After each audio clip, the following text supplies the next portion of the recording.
I read 15 books over the past 5 months. Well, actually, I finished 15 books over the past 5 months, but I actually probably read over 35. And that's what's up. The next category of books where easier to read because it's more structured, and those are the books you have to read with school. For once, my teachers are choosing good books for their students to read. And I think we can all relate to the fucking terrible books that they usually give us, like 1984. That one made me want to kill my.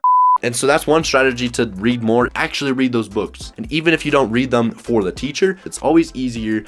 Like, think about, you're about to go down to do the dishes, and then your mom on your way down, you're walking down the stairs. She's like, "Hey, Mateo, don't forget to do the dishes." I was going to do the dishes, but now that you asked me, I'm not gonna do it anymore. But if you can rise above that, if the teacher's like telling you to read this book and just read it for yourself. The other category of books that I find super helpful because they like help you, and you might be thinking, oh, self-help books. No, that's true, but I'll talk about self-help books in a second. But I'm talking about practical guides. I'm talking about the ACT, SAT, college admissions guides. Like, I had this whole big ACT book. That helped me. I got a 33 on the ACT. I studied the hell out of that book. Same thing, I have an SAT guide. I took the SAT yesterday, so that we'll see how that goes, but I did not read that one too much. That brings me to self-help books. Listen. Self-help books are a lie, dude. And all that information, you've heard it before. You've heard it from those stoicism videos you watch from time to time when you're feeling a little bit lonely. At least I do. All the self-help videos on YouTube say the same things as the self-help books. Atomic Habits, like everybody's read that. It's true, like they have some really good advice, and people out there have done some really good research to support these conclusions that help you live a scientifically better life. But there's a big thing with our generation, and we're trying to find answers to all these things. Like, what am I gonna do in life? What am I gonna do after high school? Like, what? There's so many questions we have to ask ourselves, and the answers do not lie in books. Our answers lie in experiences, lived experiences. In my experience, that's how I felt it. If you are a smoker and you find out you have lung cancer, that is gonna get you to quit smoking. But if you're a smoker and you're reading a book about somebody else who had lung cancer, you're not gonna quit smoking. Chances are, it hasn't happened to you. Maybe it won't happen to you. Answers won't come from reading a book. They won't come from watching a YouTube video.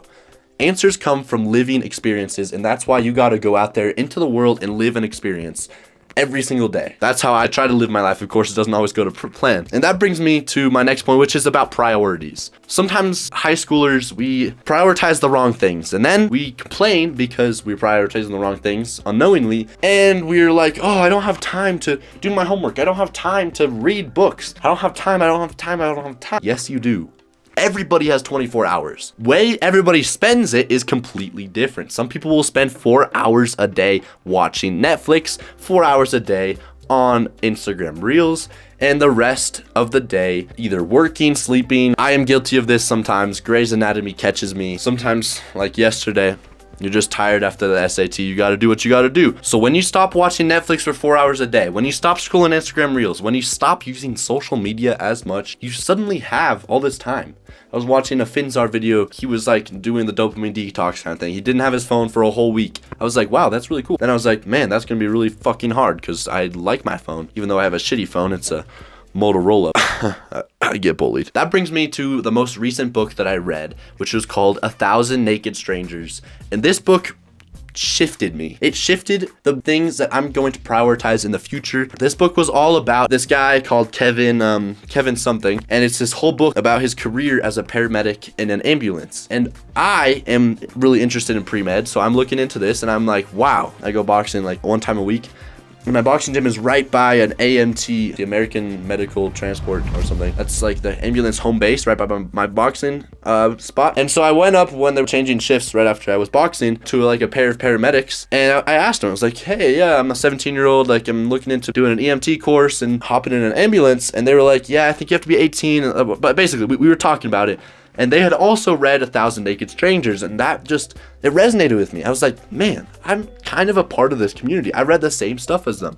I kind of know what it's like to do that. Did that mean I had answers? No. That's why I went out and I talked to people about it. I'm always looking for more experiences in real life to get more answers in real life. Now, our generation, we're looking for answers in the college admissions process. We're thinking, man, if I only get into this school, if only I get into McGill, I'm going to get answers. Well, I don't know. And that's why I made a video on the college admissions process, so go give that a watch. And as always, cheers.